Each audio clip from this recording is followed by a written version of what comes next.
ইবাদতের স্বাদ নষ্ট হয়ে যায় চোখের জুনার কারণে। কিসের কারণে? আমি আপনাদেরকে আল্লাহর উপরে ভরসা করে বলছি, যদি কেউ ইবাদতের স্বাদ পান না এই অভিযোগ করেন, আপনি টানা 10 দিন 20 দিন এই চোখ দিয়ে হারাম কোনো পড়নার দিকে তাকাবেন না, কোনো মিউজিক কোনো গান শুনবেন না, মোবাইলেও না, মোবাইলের বাইরেও না, টেলিভিশনেও না, কোনো দিকেই না। রাস্তা চলবেন, নিজেকে নিয়ন্ত্রণ করবেন, নজর পড়ে গেছে সাথে সাথে নিজেকে শাসন করবেন, ভৎসনা করবেন, আল্লাহর কাছে মাপ চাইবেন, এরপরে আরো সাবধান হয়ে চলবেন। এইভাবে 10-15 দিন যদি চোখের জেনা থেকে আপনাকে বাঁচাতে পারেন নিজেকে, ইনশাআল্লাহ আপনি ইবাদতের স্বাদ পাবেন। আপনি রুকু করলে, সিজদা করলে আর উঠতে মনে চাবে না। ভাইরে, আজ আমাদের কাছে নামাজটা বোঝা হয়ে গেছে। আমরা নামাজটা পড়ি একটা বোঝা, পড়ে শেষ করতে পারলে বাঁচি। সাহাবায়ে কেরাম, এমনকি আমাদের প্রিয় নবী করিম সাল্লাল্লাহু আলাইহি সাল্লাম কিভাবে নামাজ পড়তেন জানেন? আম্মা জান আয়েশা বলেন, তিনি যখন রাতের জন্য নামাজ পড়তেন, লা তাসআল আন হুসনিহিন্না ওয়া তুলিহিন্না, নবীজির রাতের নামাজের কি সৌন্দর্য ছিল, আর বলো না। যখন তিনি দাঁড়িয়ে কিরাত পড়তে থাকতেন, এত লম্বা সময় পড়তেন, আমরা মনে করতাম হায়রে রুকুতে আর যাবেন না মনে হয়। রুকুতে যাওয়ার পর সুবহান রাব্বিয়াল আযীম, আল্লাহর পবিত্রতা বর্ণনা করছেন, মালিকের সামনে নিবেদন করছেন তাসবিহ। এত বেশি ভালো লাগা কাজ করতো, নবীজি রুকু থেকে আর উঠতেন না। আম্মাজান আয়েশা বলেন, মনে হতো তিনি আর উঠবেন না, মাথা তুলবেন না। ভয় হতো যে হায়রে এত সময় ধরে তিনি রুকুতে আছেন, কষ্ট হয়ে যাচ্ছে, মাথাটা কেন তুলছেন না। এরপর যখন মাথা তুলতেন, এত সময় ধরে দাঁড়িয়ে আল্লাহর প্রশংসা করতেন, হামদান কাসীরান তাইয়িবান মুবারাকান ফি রব্বানা ওয়ালাকাল হামদ। এত সময় নিয়ে বলতেন, মনে হয় যে আর সিজদা যাবেন না। আবার সিজদা গেলে একই অবস্থা।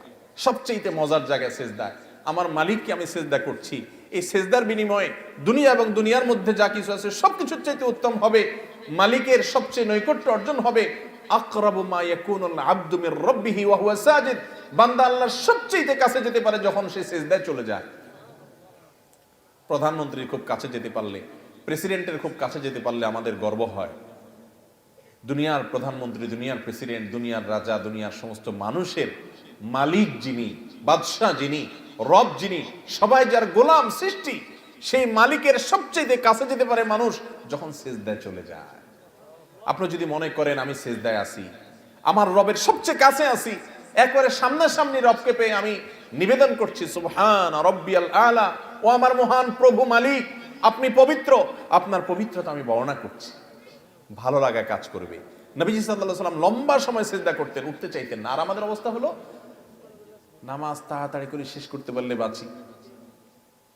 নামাজের পরে যদি বৃষ্টি হয় তো মসজিদের দুয়ারে এসে সবাই এমন ভাবে একত্র হয়, মনে হয় জেলখানায় আছে, বাইরে হওয়ার জন্য সবাই পাগল হয়ে গেছে। ঠিক না ঠিক? ভাইরা আমার, এই ইবাদতের স্বাদ নষ্ট হয় যে কাজগুলোর মাধ্যমে, তার মধ্যে অন্যতম একটা কাজ হলো চোখের গুনাহ, যেটা আজ ব্যাপক হয়ে গেছে। এই জন্য ইবাদতের স্বাদ নাই। আল্লাহ আমাদেরকে চোখের জেনা থেকে বেঁচে থাকার তৌফিক দান করুন। আর এমনি গণহারে গুনাহের কারণেও ইবাদতের স্বাদ কমে যায়। ইবাদতের স্বাদ কমার তৃতীয় কারণ হলো হারাম খানা। আজকাল খাবারের মধ্যে এত ভেজাল, আল্লাহ মাফ করুক, ইমাম সাহেব বেচারা যে বেতনটা পায়, ওয়াজ করে হুজুর যে হাদিয়া পায়, ওই হাদিয়াও দেখা গেল যে যেসব মানুষ দিছে টিছে, সুদখোর, ঘুষখোর, টিনচোর, গমচোর, ডাকাত, রাহাজানি করেন না, আইল ঠেলা মানুষ, 2 নম্বরে ইনকাম করা মানুষ, চাঁদাবাজ, মাস্তান, এক একজনের ইনকামে এক এক ভেজাল। আবার কেউ আছে এগুলো কিছু করেন, আপনারা খুব হাসতেছেন মনে মনে, হুজুর সব বাঁশ দিয়ে ফেলতেছে। আপনি নিজেও যে বাঁশ খাওয়ার লোক, আপনি বোনের হক দেন নাই, ফুফুর হক দেন নাই বাপের সম্পত্তিতে, তাহলে আপনিও হারামখোর, আমিও হারামখোর হয়ে যাব যদি এই কাজ করি। ঠিক না? আমি ঠিক? এই হারাম খাওয়ার কারণে ইবাদতের স্বাদ পাওয়া যায় না। 3টা জিনিস বললাম, চোখের জেনা থেকে বাঁচা, সকল গুনাহ থেকে বাঁচার চেষ্টাটা করতে থাকা, আর বিশেষভাবে আমি যা খাবো উপার্জন করব এটা যেন হারাম না হয়, এই দিকটা চেষ্টা করা। এই 3টা কাজ করেন, আল্লাহর কসম ইবাদতের স্বাদ এমন পাবেন, আপনাকে ইবাদত থেকে গুলি করে কেউ সরাতে পারবে না। ভাইরে, সালাহাতু সঙ্গে বুদি দিল খারাস, আজমুদে এক জামানা খাকে বাস। অনেক কিছু স্বাদ পেয়েছেন জীবনে, অনেক কিছুর স্বাদ। ভাই, ভালো খাবারের স্বাদ পেয়েছেন, জেনা হারাম রিলেশন সম্পর্কের মধ্যে স্বাদ পেয়েছেন, ফেসবুকে ইউটিউবে আজেবাজে জিনিস দেখে স্বাদ পেয়েছেন, হালাল হারাম বিভিন্নভাবে বিভিন্ন স্বাদ পেয়েছেন, করতে পারে না। ও ভাই, ইবাদতের স্বাদ যদি একবার পেয়ে যান, আল্লাহর কসম পৃথিবীর সব কিছু আপনার কাছে তুচ্ছ হবে, সৎ সততা নীতি আদর্শ আপনার কাছে বড় হবে। আল্লাহ আমাদেরকে ইবাদতের স্বাদ পাওয়ার তৌফিক দান করুন।